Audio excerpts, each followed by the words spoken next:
Selamat pagi, ini VT 454. Video kemarin heboh ya, yang saya katakan bahwa kita akan dapat kredit dari World Bank, Bank Dunia, 4.000 triliun. Banyak orang bertanya, ada yang bertanya satu, Pak, utang kita itu berapa Pak? Bukannya Jokowi udah punya utang 8.000? Ya betul, Jokowi udah punya utang 8.000. Lalu kemudian, kan ada utang BUMN Pak. Saya kasih tahu ya, utang BUMN bukan utang negara. Itu utangnya waskita, utangnya Garuda, utangnya Danantara. Danantara sudah dikeluarkan dari APBN, bukan tanggung jawab APBN lagi. Danantara itu independen, jadi urusan Danantara, hidup dan matinya Danantara. Itu seperti perusahaan Krakatau Steel itu loh. Perusahaan yang udah dikeluarkan dari APBN. Sudah ada undang-undangnya. Jadi dengan demikian, kita evaluasi utangnya Danantara itu. Sekarang kita lihat misalnya, Waskita Karya punya utang 90 triliun. Apa yang terjadi sekarang Waskita? Ini loh proyek Waskita yang terakhir. Kamu perhatikan, dari proyek 3 tower, yang baru selesai 1 tower, mall di BSD yang terbesar itu, belum kelar, baru ada puing-puing, Anda ke sana itu gelap. Oleh karena itu, apa yang diharapkan? Waskita udah nggak membangun. Udah berhenti membangun 2 tahun kok. Dari tahun 2024 akhir itu udah nggak membangun. Jadi, banyak kan proyek-proyek Waskita itu apa? Apartemen di pinggir kereta api. Ya kan? Nggak ada yang mau beli juga. Nggak jadi juga. Nggak jalan. Nggak launching. Berhenti. Kenapa? Banyak utangnya. Jadi utang-utang itu adalah utang perseroan, bukan utang negara. Itu pertama ya. Kedua, loh Pak, bagaimana utang negara 8.000 triliun yang dari Jokowi itu kok bisa ditambah orang itu sudah mentok?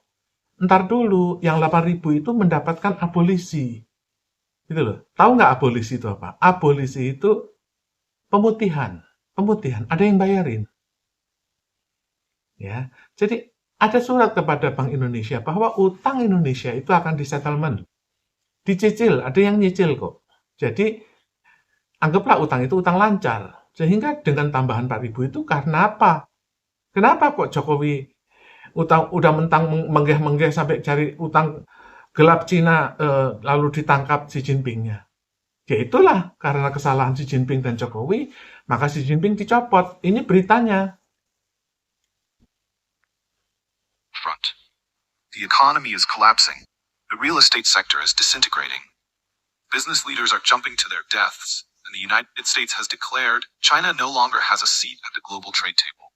It all started with the July 30th, 2025 Politburo meeting, a gathering that seemed routine on the surface, but in reality marked the most significant power shift in over a decade. No official announcement, no coup, just a quiet, calculated transfer of power. Xi no longer controls the gun. His name is vanishing from unofficial media. The economy is in free fall. Social panic is spreading. World has turned its back. A post-Xi China is now taking shape, not through decrees but through bold, irreversible facts unfolding day by day. Politburo meeting marks silent shift in power. On July 30th, 2025, the Chinese Communist Party CCP convened a Politburo meeting, seemingly routine as anticipated by prior leaks.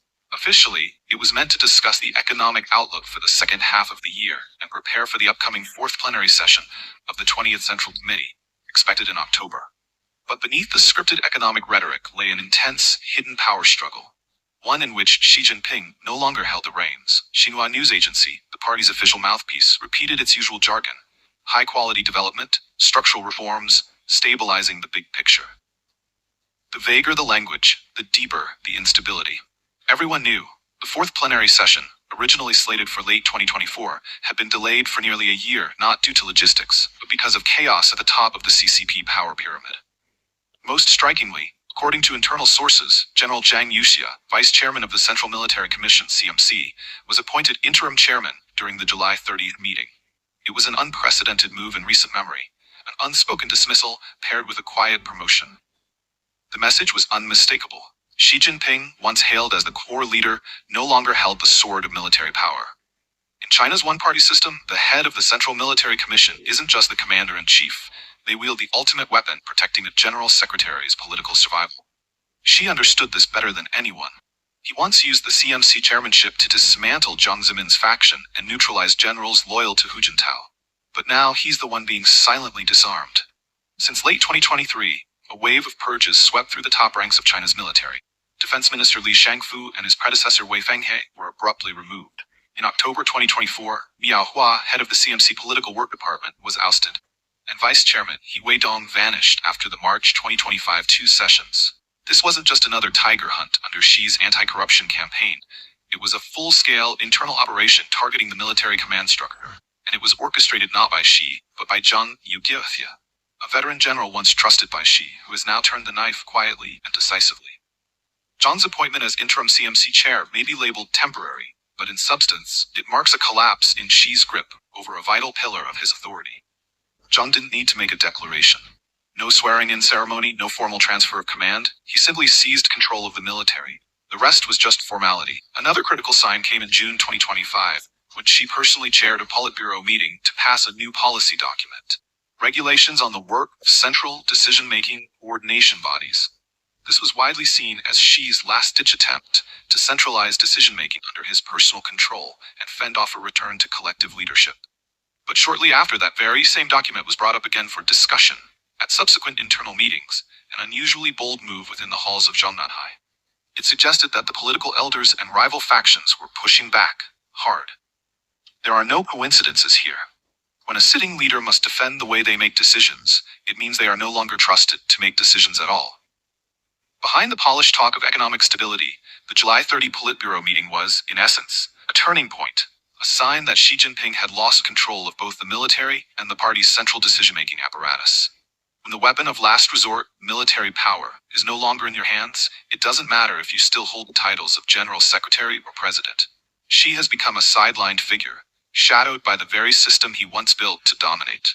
The quiet transfer of power has already begun, and it is no longer in Xi Jinping's hands. Li Qiang rises. The consensus successor steps forward. As Xi Jinping... Perintah Xi Jinping dicopot itu yang paling penting. Sekarang begini ya, ada dua kekuatan ini. Ya.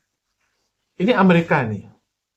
Dia itu bongkrek ya, karena apa? Karena utangnya udah mentok, lalu kemudian dia itu inflasinya tinggi, federal rate-nya tinggi, dan dia itu kredit ratingnya turun dari AAA menjadi AA+. Oke? Karena apa? Dia dihantam Cina ini, dihantam Cina. Dihantam Cina ini. Sekarang Cinanya, Xi Jinpingnya copot nih. Turun dia. Pulang kampung ke Fujian.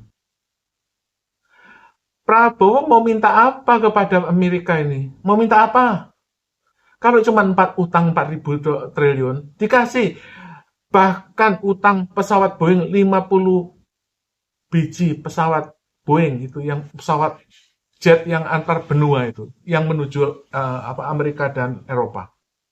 Dikasih 50. Gitu loh. Singapura itu kalau beli ya paling 7. Kalau kamu beli 10, kamu disangkain orang gila. Kita dikasih utangan itu 50 pesawat Boeing. Kamu mau bikin Garuda Internasional jurusan London tiap hari? Bisa, kalau mau. Gitu loh. Nah, itu adalah peluang yang sekarang.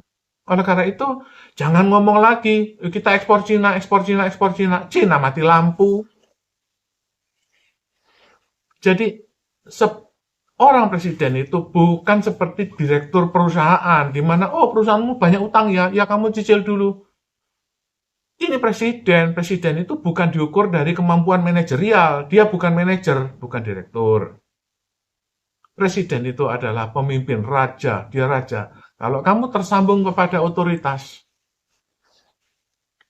kamu mau minta apa?